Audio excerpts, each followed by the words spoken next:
اسلامیات لازمی 11ویں اور 12ویں جماعت کے لیے نئے نصاب کے مطابق آزمائشی اشاعت سندھ ٹیکسٹ بک بورڈ۔ آج ہم آپ کے سامنے اس نئی کتاب کا تعارف پیش کریں گے۔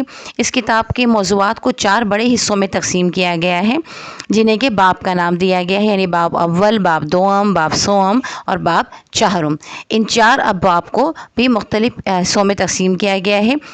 پہلا باب یعنی باب اول 2 حصوں میں تقسیم ہے، الف اور بے میں۔ حصہ الف میں کا مین عنوان ہے القرآن الحکیم، جس میں قرآن مجید کا تعارف، وحی کا مفہوم اور اس کی صورتیں، جمع و تدوین قرآن بیان کیا گیا ہے۔ اس کے بعد حصہ بے میں منتخب آیات، ترجمہ اور تشریح، جس میں کہ سورہ بقرہ، سورہ انفال کے مختلف آیات کو لیا گیا ہے۔ اس کے بعد ہے باب دوم الحدیث، یہ بھی 2 حصوں میں ہے۔ الف حصے میں حدیث کی حفاظت، تدوین اور حجیت بیان کی گئی ہے، جبکہ حصہ بے میں منتخب احادیث، ترجمہ اور تشریح بیان کی گئی ہے۔ باب سوم موضوعاتی مطالعہ، باب سوم کو 4 حصوں میں تقسیم کیا گیا ہے۔ اس کا مین عنوان ہے موضوعاتی مطالعہ۔ الف میں ایمانیات، عقیدہ توحید، عقیدہ رسالت، فرشتوں پر ایمان لانا، عقیدہ آخرت، الہامی کتابوں پر ایمان لانا، یہ بیان کیا گیا ہے، جبکہ حصہ بے عبادات پر مشتمل ہے، جس میں نماز، زکوٰۃ، روزہ اور حج کا بیان ہے۔ حصہ جیم سیرت طیبہ، اسوہ حسنہ صلی اللہ علیہ وسلم، اس میں حضور کریم صلی اللہ علیہ وآلہ وصحبہ وسلم بحیثیت رحمۃ للعالمین پہلا عنوان ہے، اور دوسرا عنوان ہے حضور کریم صلی اللہ علیہ وآلہ وصحبہ وسلم بحیثیت معلم اور مربی، منتظم، سپہ سالار اور منصف۔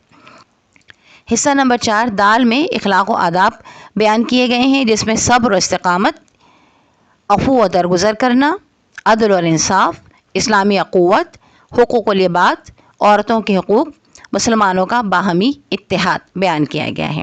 حصہ چہرم میں ہدایات کے سرچشمے اور مشاہیر اسلام، ان کے بارے میں بیان کیا گیا ہے، جس میں ہے حضرت امام جعفر صادق رحمۃ اللہ علیہ، حضرت امام اعظم ابو حنیفہ رحمۃ اللہ علیہ، حضرت امام مالک رحمۃ اللہ علیہ، حضرت امام محمد بن ادریس شافعی رحمۃ اللہ علیہ، حضرت امام احمد بن حنبل رحمۃ اللہ علیہ۔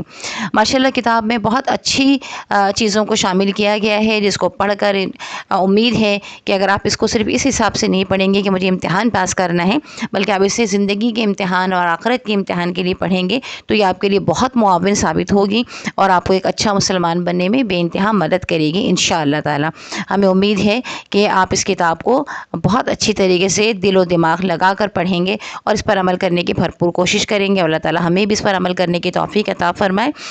اس سے اگلی ویڈیو میں آپ کو ہم اگلے اسباق کی بلند خوانی بیان کریں گے، جو کہ خصوصی طور پر ان لوگوں کے لیے ہے جو کہ بصارت سے محروم ہے، جو کہ کتاب کو دیکھ کر نہیں پڑھ سکتے اور اس کے لیے انہیں کسی پڑھنے والے کی ضرورت ہوتی ہے۔ تو انشاءاللہ تعالی یہ اس طرح ان کے کام آئے گی، اور عمومی طور پر یہ تمام لوگوں کے لیے ہے کہ جو بھی اسے استفادہ حاصل کرنا چاہیں۔ اللہ تعالی ہماری اس کاوش کو قبول فرمائے اور ہمارے لیے اسے آخرت کا ذریعہ بنا دے۔